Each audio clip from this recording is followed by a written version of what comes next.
got a lot of people falling down a cover today. Oh my gosh, we do. I mean, this is what happens when the apocalypse happens. Right. Who knew that Velma was so evil? She is the most dastardly. I mean, I don't know if we know that yet, but I don't know, man. Pretty evil.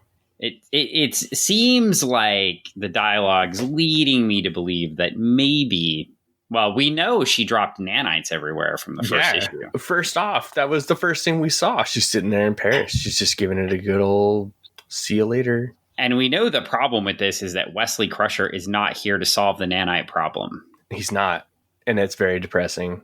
If he was without here, Wesley Crusher, we're done. I know, right? He would crush it. Oh my God. What? That's like a Dan joke. I know, right? But that came from you. It threw from me off guard. It's like something I would say, and then you said it, and it messed everything up. I'm so sorry. You know, I had another one earlier today because it was when you're playing with tasers, the results can be electrifying. That's great. And that also happened when I was at the shop earlier. Playing with tasers is dangerous. People, don't do it. Yeah. Well, that's I'm stunned right now by your admission, which I wasn't even trying to turn into a pun. It's totally shocking me. Best start to a podcast ever right here. We're talking about tasers and stunning and electrified and puns, and we're supposed to be talking about Scooby Apocalypse #2. Well, it is an electrifying issue. I guess I didn't find I think most of the electricity in the issue was off because... Well, yeah, of course. But I mean, it kept me on edge. Like it kept you on edge. Okay, yes. Well, and that's where we're going to go. We have another cover by Jim Lee. What is up? Beautiful. Apparently, Jim Lee's fully committed to this concept art. We've got Giffen, DeMatteis, Porter, and Hi-Fi Colors again. I'm ready to go with this thing. This cover is cool. I like it. It is amazing. Okay, so Daphne definitely looks Jim Lee, right? Yeah. Without explaining why. Yeah. But yeah. I'm actually really impressed with the way Jim Lee drew the rest of the characters on this cover. They don't look Jim Lee. I mean, they do. It's clearly Jim Lee art. Yeah. But they're not all like 100% shredded and they look like people. Yeah. I like it. I'm really impressed with this cover. It's kind of cool to look into it if that, because it's what you're doing, right? So it's a neat way to see them all. I also like all the emoticons coming from Scooby that Jim Lee had to draw all those little tiny emoticons across the page. That must have been really annoying. I bet it's probably like, at one point you're like, oh, this is going to be a great idea. Let's do it. Oh, this is a bad idea. Yeah. Like 16 or 17 of those bubbles later. Yeah. It's like when you tell somebody you want chain link fence everywhere. Oh yeah, just put them in a chain link fence area, and then they're like, they call you and they're like, chain link fence is a very bad idea. Don't. That's what Zipatone's for. I learned about Zipatone. if your artist is doing that, yeah. Yeah, or I guess you'd have to be on paper for that, not the computer too. That would be. Yeah. I learned more about Zipatone. I read a pretty cool book. Sweet. Edited by Paul Kupperberg. That collects a whole bunch of interviews that he had found on a floppy disk were done in the late 80s, most of them, for some of the direct currents and some of the DC interviews. So those interviews you'd read in the pamphlet that was at the comic store or in the back of the book, but he had the full transcripts of them. Oh my gosh. So not the cut down versions.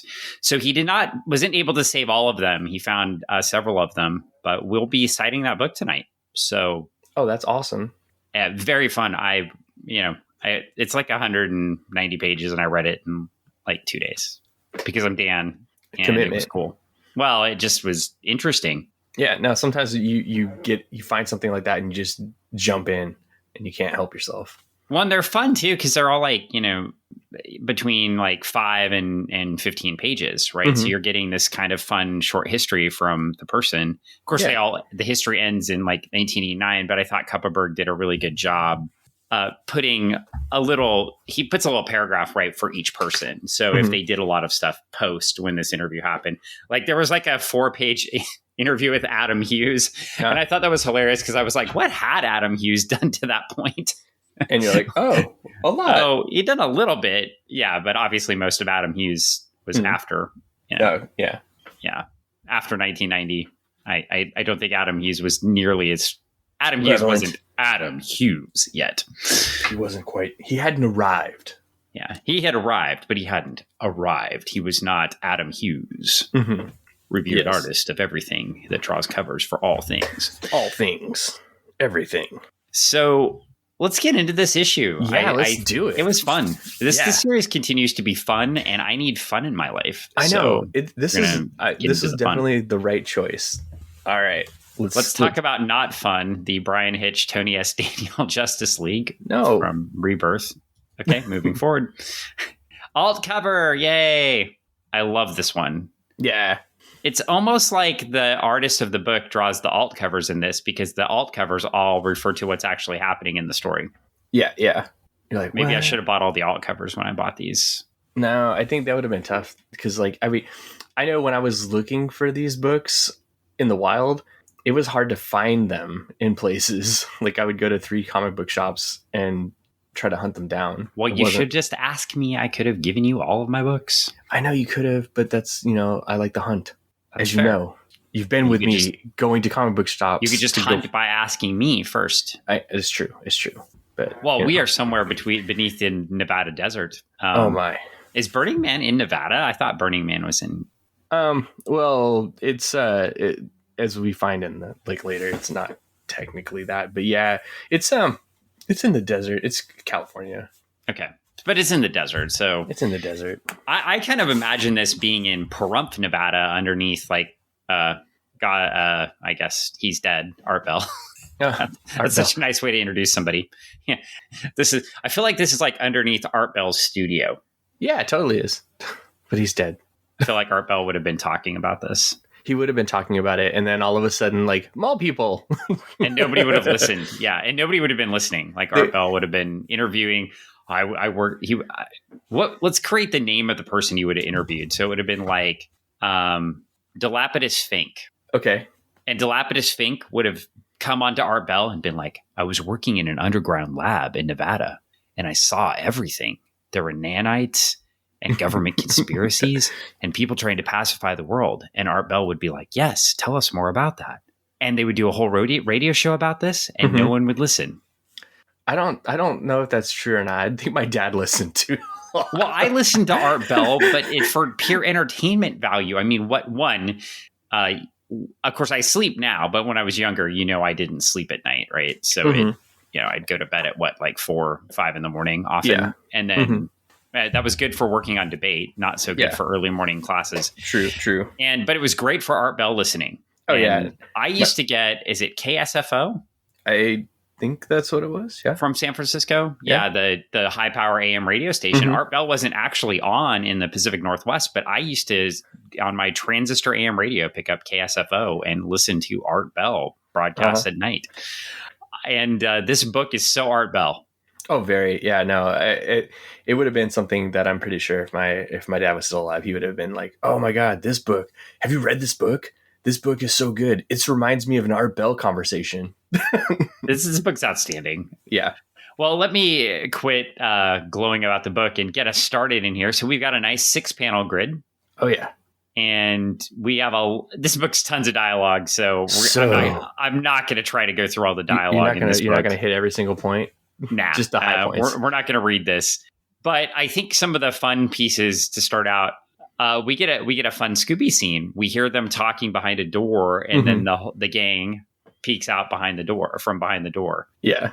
And I think that's a great start because, in the last issue, they were down in that safe zone and they saw everything going wrong above. And so now they're trying to get out there and sneak around like a good Scooby episode and see what's going on. And we've got this hallway beautifully drawn by Howard Porter. And then we start getting them peeking out and they're all scared and they're trembling. It reminds me of the cartoon a lot. Oh, totally. Even with the different character faces, they still have that reaction. Yep. And that gets us to the next splash page. Where we get Scooby Apocalypse right now. Keith Giffen plot and breakdowns, J.M. DeMatteis dialogue and more dialogue, Howard Porter pencils and inks, so doing it all. Hi-Fi's on color, Nick Knapp's on letters, and Jim Lee and Alex Sinclair did the main cover. Oh, and it was not Porter on the variant cover. It was Carlos Deanda. And Brittany Holzer is the assistant editor and Marie Javins editor. So, and of course, based on a concept by Jim Lee, we don't want to forget that, which is probably why it got published, because Jim Lee had a little bit of influence at this time over DC Comics or something. Just a little bit. Just a little bit. Maybe not so much now, but a lot then. Yeah. There's been a few shakeups since 2016. Yeah. I don't know. You might have heard something happened since 2016, like everybody was infected and turned into mutants. Yeah, totally. That's what we're going to talk about right now in the book. So now there's a big fight on this main cover, the fight over the mindless obedient slaves and Daphne, and we get Daphne. We're going to get a lot of this, I think, throughout the series, but at least initially we got Velma and Daphne going at it. Oh yeah, they're not friends. And Daphne's probably justified in this. I think if you thought that this person that just met you destroyed the world, I think it's fair to say that you might go after them a little bit. Yeah. She I would say Daphne's like totally wanting to throat punch Velma right now. And it hasn't happened yet. Can I also say Howard Porter draws dogs very well. And that's maybe why Howard Porter got this job. Yeah, no, his drawing of dogs is very good. Scooby is outstanding. Every time I see Scooby in this book, makes you happy. Scooby, but it's like an actual dog. Yeah. Right? It's not the cartoon dog we saw on the cartoon. It's definitely a dog. Mm-hmm. It's a dog you would see down the street. Expressive. He makes Scooby so very expressive. Okay, next page. I don't want to glow over Scooby for an hour, but I will. But you could. So again, we've got some great dialogue here everywhere, and we have got a fight. So it's on. Daphne is doubting Velma, everything Velma's saying, very, very expressive. And this is where we start to see sort of some societal breakdown pieces too. Oh, yeah, no, for sure. I mean, you got a small enclave of people who don't know each other. They don't trust each other. And they're thrown into a situation that they have to, but they still don't, obviously, for all these reasons. And they're just going to continue to try to either fight or figure it out. And the first real fight is between Velma's motivation for choosing Daphne. So Velma goes after Daphne for leaving the Washington Post and doing this junky TV show. And I believe it's that moronic television show. Yeah. And they start really getting into the motivation of like why she would choose her. And of course, Velma in the next couple of pages is making sure that, hey, I chose you because I know you're a quality journalist. And Daphne's like, yeah, but I have to make money. Mm-hmm. And so they get into it. I also want to do things that were fun, right? Like, so now we get this sort of scientist highbrow versus this, person that doesn't necessarily want to do highbrow journalism. I found this to be a lot of fun. Mm-hmm. And Fred is just not smart in this so far. Yeah, he's ready to get sent to Guantanamo. Yeah. He's very they see a guy in a corner and he's just facing the corner, and Velma kind of freaks out. She goes to see her buddy Eric, who's standing there. He must wear a trench coat. So Eric was or is that a lab coat? That might be a lab coat. I think it's a lab coat. Okay. I thought it was a trench coat for a minute. I thought he was every early 1990s high school debater. Yeah. But he's not. He's every lab worker. He's every lab worker, which makes sense because it's a lab. And we get to the next page, and all of a sudden, Eric doesn't really have a face. He has like a teeth with a black hole. Yeah, it's just a toothy grin, if you will. We get a Jinkies from Velma for the first time here. Mm-hmm. And there's a lot of Jinkies. Velma's gone, right? Velma's out of here. I think if a giant black hole teeth monster came after me, I'd probably run away too. Yeah, no, I'd be out. And so now we get our first fight, and because the monster killer, Scooby's still very protective of Velma. So carrying over from the first issue, and Scooby, not in his finest moment as a hero here, but jumps right on the monster and then looks on the monster and pees on him. And Shaggy's like, hey, that's gross, but under the circumstances, totally understandable, which is one of my favorite lines from the book. Totally. I mean, when you're faced with a faceless monster just with a big old maw, what do? You pee in it. I love the expressiveness that Porter draws Scooby with too, because you get the emoticons, like you get a poop emoticon, like oh shit, which is great, but also the expressiveness of the face. In fact, and I guess this might be a criticism, so okay, I don't want to glow over the book the whole time. When I look at the art, Scooby is so expressive that I ignore the emoticons.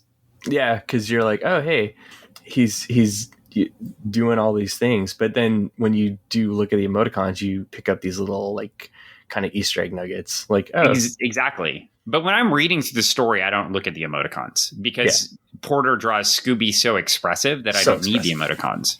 Right. Like the emotions are there. So like the emoticons were that gimmick with it's almost like the emoticons are for the people in the story, not for me. Right. It's for them, not for you. Which is fine. I mean, it's kind of a cool effect. I still like the effect. It's a neat thing. Definitely. Well, now we get to the next page, and we got folks running away from the. We got them running away from monsters, as we do in any Scooby-Doo adventure. Got to get away. And Daphne and now Shaggy are starting to grill Velma on what these folks are, and or what's happened to these folks. Oh yeah, what is going on?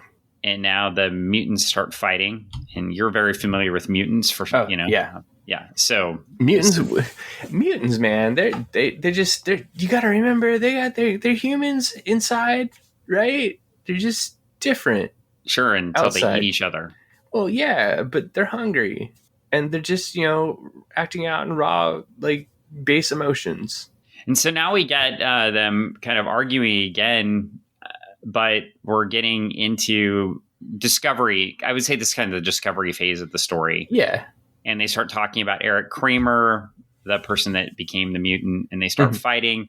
We get to the next page, and Daphne's sort of like just attacking Fred and kind of belittling him for holding a fire extinguisher. It's like, but it's a fire extinguisher. And the tensions are really building. And I think a couple of the other threads that are kind of throwing through here, we get the tension between Fred and Daphne kind of starting to break down. We get the continued fight between Shaggy and Velma. Velma keeps trying to maintain this sort of air of authority by calling him Norville. And Shaggy's resistant, like, my name's not Norville, I'm Shaggy. And she's like, I'm your boss. And he's like, really? At this point, but didn't really challenge it, right? So she's still trying to maintain that sort of structure. And that all starts to break down as they look at a monitor and they see an entire facility full of mutants with dead humans. Yeah. I guess they're all humans, but dead folks that did not become mutants being eaten by the mutants. So it's a interesting scene. And we're starting to get classes of these mutants too. It's like going to the worst Sizzler ever. Yeah. It is. Yeah. I mean, it's a bad salad bar. It's an interesting salad. Well, I guess some of them are salad and some of them are steak. Not. And all you can eat shrimp. That's fair. Would be an interesting. And then we get another scene where they're just chowing down on some humans. We get a lot of zoinks and jinkies, and Daphne's making fun of that. Zoinks is that anything like jinkies? Again, I mean, David Tejas is really good at dialogue, so it's fun. Yeah. Is if you've done it this long and you're working with a partner like we talked about that he's worked with before. Yeah. They can bounce these things and make that flow work. So we get into this and we find out that since they were in the safe zone, they weren't affected by the transformation for whatever reason. So I guess when everybody leaves the safe zone, they don't transform. I guess Velma would not have transformed, right? No, she was outside. She exposed herself to the nanites too, right? We saw her dumping them in the first issue. So everybody should have transformed theoretically. I think if you weren't outside when the when the transit, like she says that like this code has to be input. And once that code happens, then that's when the transformation begins. So if you're in the safe zone, my belief is if you're in the safe zone and the code goes off and the nanobites get told to do their thing, then they transform everything that's not in the safe zone. If you're in the safe zone, it's like a Faraday cage. You don't get no reception. Well, so now the team gets some guns. So Velma knows where all the guns are because, of course, there are guns in the facility because all mad scientist facility have to have big racks full of guns that you can press a button on a wall and they open up. I mean, it's very Night of the Comet. You know, you got like, I'm like, oh my gosh, this is so Night of the Comet. They got their guns. Or lower decks. Because, all those weapons hidden everywhere on the ship. There you go. Well, we get another scene. They get guns and they kind of take a breath to start planning out their next steps and kind of more a discussion about what's happening. And they talk about, we still get these comments, right? Like, oh yeah, the jabs. The jabs. And Daphne's like, hey, explore your face with my fist. And Velma's like, no need to act like a common thug. And we're still getting this sort of dialogue right back and forth where Velma's sort of trying to hold on to this like structured reality that's no longer there. I mean, it's just clearly no longer there, which is interesting because Velma knows more about the experiment than anybody, but is the most resistant to, acting on it. Right. Mm-hmm. This is where I'm going to say, I'm going to reference something else that I've watched for pure entertainment and the way that this is done versus another thing, the way that the breakdown happens in this and with the discussion and stuff like that, this seems more realistic, even though it's in comic and pages and stuff like that.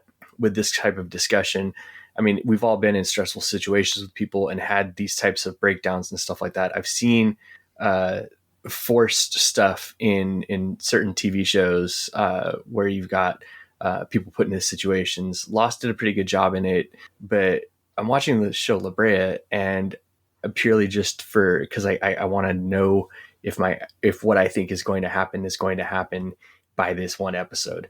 And I'm watching the breakdown on certain things, and it is odd. That's the best way I could describe it. It just feels odd. This does not feel odd. So, and they have a lot more time on their clock to do that on versus this in a comic book where it's pages. I mean, like, in panels. So, well, and I think that brings, you bring up an important point. And so I grabbed the book to read from Keith Giffen himself on how Keith Giffen does these layouts. Yeah. And this is why I think the team works together and why you get such realistic dialogue when the two work together.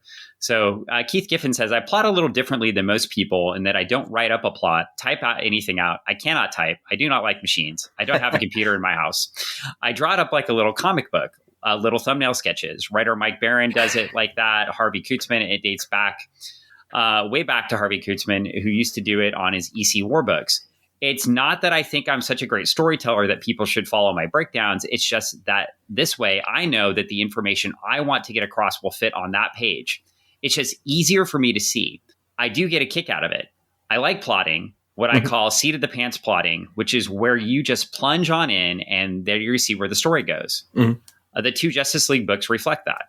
So leaving that, and I think this is very reflexive of when you get into the partnership too. And of course, in the Justice League books, he was partnered with J.M. DeMatteis. So he's laying out the pages. And I know when you've been talking to me about layouts, you do it the opposite way, right? Like you have a script and then you lay out the pages based on the script. Whereas he's laying out the pages, getting the visual representation of where he wants people to be. And then DeMatteis is writing the scripting into where Giffen imagined the people would be, which I think gives them that room to have that realistic dialogue because Giffen can lay out a pause point like this. Yeah. And then we immediately can flip to the next page and there's Becky attacking everybody. Yeah. Yeah.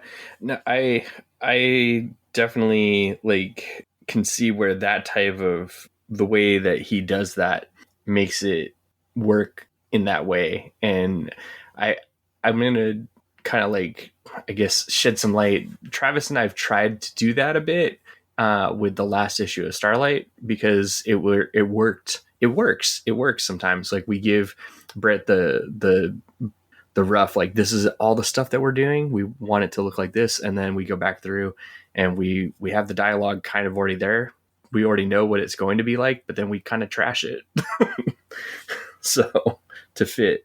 And this would almost be like, I mean, it's kind of, I guess we'll call it a modified Marvel method, right? So if Giffen's doing the breakdowns, right, and the plot, and then Porter's probably drawing this, right, and then DeMatteis is probably writing the dialogue, maybe wrote it on the side, right, but writing the dialogue into the visuals, right, which is the same thing Stan Lee used to do with Kirby, except he'd have Kirby plot it. So Kirby would do both, right? Kirby would plot it and draw it, and then Lee would write in the dialogue. So it's I feel it's similar to that too. But I think it's neat to get into Giffen too as an artist, because Keith Giffen started.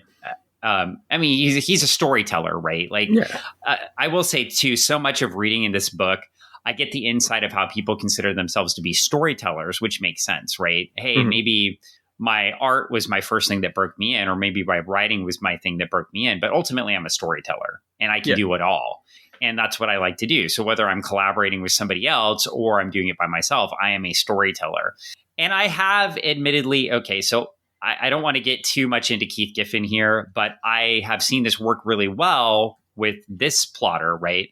But then on the, I liked it, but there was a same book he was doing around this time, the Legion, or not the Scooby book, but around the Justice League books, the Legion of Superheroes, that 5-year gap, Legion of Superheroes, Dark Stories. Well, Keith Giffen was drawing it, right? So he was plotting it and penciling it. And then the scripters that were with him, who I won't say right now because we'll probably cover it someday and I'll get to talk about their strengths and weaknesses, but maybe weren't as good at DeMatteis at doing this. And so sometimes a lot of plot threads fell flat, or the story didn't seem to move along as well. So I can see where you have to have a good partner to make this work. Otherwise, it's going to be bad. And this is another book where I'm reading it and I'm not looking at the clock. I'm just enjoying the book. Yeah, enjoying the book, definitely, because you're thoroughly enjoying the dialogue, the art, everything. And sometimes you're going back and rereading a page because you're like, oh, I just want to, I read all the dialogue. I want to go back and enjoy the art. Or I just looked at all the art and I want to go back and reread a couple of those things to make sure that I picked up everything that I did. I know that that's what I did yet. Like the other day when I was reading this, like I keep saying yesterday, but like, when I was reading this, I just kept going back because I was like, oh man, it's so enjoyable. Well, and comics are a visual medium, and I think I don't know. We've spent some time talking about this, but the approach of doing the breakdowns first, right, with the plot and breakdowns, allows the visual medium to drive the storytelling. Yeah, which is it's a comic book, so I say interesting approach, but the approach makes sense. Yep. It's just not everybody does it this way, and it's okay. People can do it, whatever works best for them. Obviously, I'm not going to do it this way if I'm writing, because I shouldn't say I couldn't do it this way. I probably could, but I don't think for me it would be the best method, because my plot breakdowns would be a nightmare, because I have, the visual talent of like a slug, right? Yeah.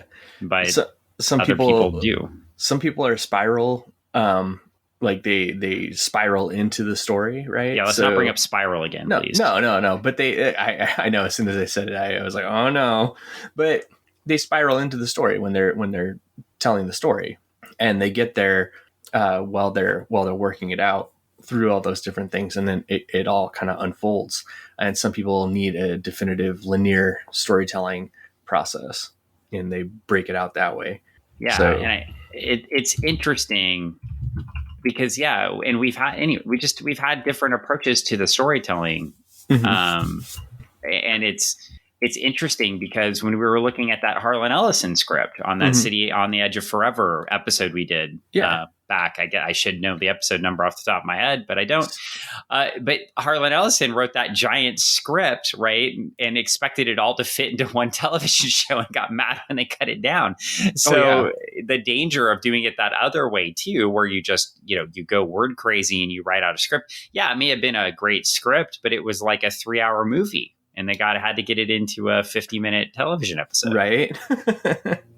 And then he was mad, right? It was, well, you didn't do my script justice, and it's like, well, yeah. And so I think one of the advantages, I think one of the advantages of this is, by the time it gets to John Mark, he knows exactly where the dialogue's going to go. Mm-hmm. There's no question, so he can fill in. And then it looks like, there's a lot of word bubbles here. So when John Mark wants more dialogue, he puts it there. Yep. So there we go. And so Becky attacks. Oh, Becky attacks. And it knocks Fred out. Perfect. Goes after Shaggy. So Becky is not a big fan of the guys here, and then gets knocked out, pistol whipped, I guess, by Velma, which is interesting. And then throws. But I do like this too. Here's one of the fun things about these breakdowns in the art. Velma pistol whips Becky, and it gets tossed away because Velma's a tiny little person. Mm-hmm. Tiny. And that makes sense. Yeah. I'm going to say, and I love that this whole entire, like, there's like one dialogue bubble on this page, one sound effect. Yep. And everything else is pure action. And it is so intense. Yep. All the way, like, from panel 2 to panel 6. The intensity just builds. The consistency of the character outfits to one, obviously Scooby defends Velma again. So consistent storytelling in the breakdowns. And then we get, I love the end where you just see the green gloved hand. So we automatically know that's Daphne. Yep. So there's no distinguishing in there. And as soon as I saw that, when I got to that panel, I was like, the chill, right? Of like, oh man, dude, she just went like the switch flipped in her, and she's like, boom, I'm no longer the journalist that you think that you know. Yeah, I'm now an embedded journalist. Yeah. And we are, and then we get the next page where she shoots Becky through the throat, saves Scooby, and this is the first time when we're getting decisions made between who lives and who dies. Mm-hmm. And everybody's kind of like, whoa, what did you just do? Yeah. And Shaggy immediately goes off. That was my coworker. You killed her. Fred's just looking and finally speaks up and says that wasn't her. And of course, says the wrong thing at the wrong time, like he always has in these stories. And then Daphne just starts ripping into Fred. Yeah. And then we get a next page, and then all of a sudden Velma pops up like you had no choice, kind of saying the same thing. And Daphne does punch Velma at that point and knocks off her glasses. And we get the star. I love too how Porter rotates between the realism and the cartoon nature of the story, because we get the stars. Right. Yeah. And it's so smart because it was a cartoon. Yeah. But we get better faces, more realistic faces, in the sense like Shaggy has wrinkles and, has lived a life, right? Yeah. And a little sunbaked. Yeah. A little sunbaked. I like your choice of words there. He's crispy. And I wonder where he's going to find. Well, anyway, I wonder if they'll get out of the story later. Going to have to find something to cope with this world. And so we get, it's just, I've got to quit glowing over it and just here. The bad part is I'm just like, this is great storytelling, but it is great storytelling. Yeah. And I love the consistency of these 6-panel layouts too. Yeah. We do get some 4-panel layouts, but there's a lot of 6-panel layouts. And then when we do get an action scene, like when Becky appeared, he just transforms those top 4 panels into one splash. And then you still get the 2 at the bottom. Boom. Yeah. So there's a lot of consistency here. And then I like when the panel layouts change, that means something important's happening. Mm-hmm. It doesn't mean important stuff's not happening on the other pages, but he's able to continue to flow through the story. And a lot of this, of course, has to be the cooperation between Keith Giffen and Howard Porter, right? Because Keith Giffen is doing the breakdowns and then Porter is doing the art. So either choosing or not choosing to stick to those breakdowns, right? Right. Oof. Well, now we advance the story. They decide to go through a shaft because that's what you do when you're trapped in a mad scientist building. You run out through a shaft because that's what happens in every science fiction story ever. You always got to get out through the air vents. That's the way. It's the only way. And of course, you have to have a big baddie that encourages you to go to the air vents. So there's Fred shooting up the big baddie after he got beat up a little bit. And Fred's not doing so well, but they're all headed out the shafts and they get to a point and they see lots of mutants outside and it's not okay. No, not okay. And then my favorite. So we get to Velma and talked about, not to worry, I have an eidetic memory. And this is, I call it idiotic memory because I have somebody, my roommate actually always reminds me that he has an eidetic memory. And I just call it an idiotic memory. It drives me nuts because my roommate can memorize like every film he watches. So I misquote films all the time. Like I'm just goofing around. I can't memorize lines at all. Yeah, that's been one of my weaknesses. When I act, I turn the character into me, and he can memorize everything, and so it drives me nuts. But this is one of those things here where she's reminding them, "Hey, I called you. I know what's going on." But we're starting to get this stark realization where there's a great deal of fear in Velma, and I think it's sinking in now. Not just the fear of having a one-off, but the fear of her world is collapsing. Right? We're finally get that look. Yeah, like things are not right. And the last character to come around, I mean, I guess Scooby would technically be the last character to come around because he's still protecting Velma, right? And still he's up front protecting Velma, even in the next picture where they get to see Krebs' experimental vehicle. Yeah. That just happens to be called the Mystery Machine. Because it's a mystery and it's a machine. Yeah, which makes sense. But it's definitely, and it does have a happy face sticker on it, so... At least we get a little bit. It's a very different green. Mystery Machine. It is. Yeah, it's like a armored vehicle, basically. It's like a surplus military vehicle. Yeah, that he's been working on. And then we find Krebs, which it didn't go well for Krebs. No, it did not. So now they are coming to the fact with they're stealing Dr. Krebs' vehicle. And now we get some more humanizing pieces by Shaggy, whereas Velma sort of, except with the exception of the one person that she seemed to maybe be in love with at the beginning of the story that she ran away from. Now we get Shaggy telling the story of another coworker who just got back from sick leave and got a pacemaker to save his life and is now dead. So we get more of that. Fred's like, hey, y'all, it's nice that we're having this conversation, but maybe we should warn the friend when we get in the van and we're getting away from people. Yeah. And they look up and there are these, I don't know, what are these kind of bat creatures, maybe? I don't see wings. They are something, and they look scary. Rafter creatures? Yeah, raptor creatures. And as we head out of issue 2 and we start to put a wrap on this one, Jeepers, Jinkies, Zoinks, Rutrow. And they're saying we're only dying, kill them all. So we leave off on issue 2. Will they make it to the Mystery Machine in time? What will happen? We don't know because it's the end of issue 2, but we're going to find out on the next episode of Funny Book Forensics. But before we say anything about that, your closing thoughts on this one. I know we stopped in the middle and we did a lot of the closing thoughts in the middle with the Keith Giffen quote. My closing thoughts, like, honestly, it was like I joked earlier about it being electrifying, but it really was. It was fast paced, moving, like a roller coaster episode of so much going on, like the intensity and the feeling of, they did such a good job in making you want to make sure, or like wanting the characters to get out from that door that they were in, down that hall, and get to safety. And they do such a good job at getting them from point A to point B, but they're not really safe, right? So it leaves you with a pit in your gut, and I'm like, oh my gosh, this is such a good issue. But they did such a great job with their storytelling. Again, the art, like I literally probably read this book twice prior to go through everything and just like pick it all up.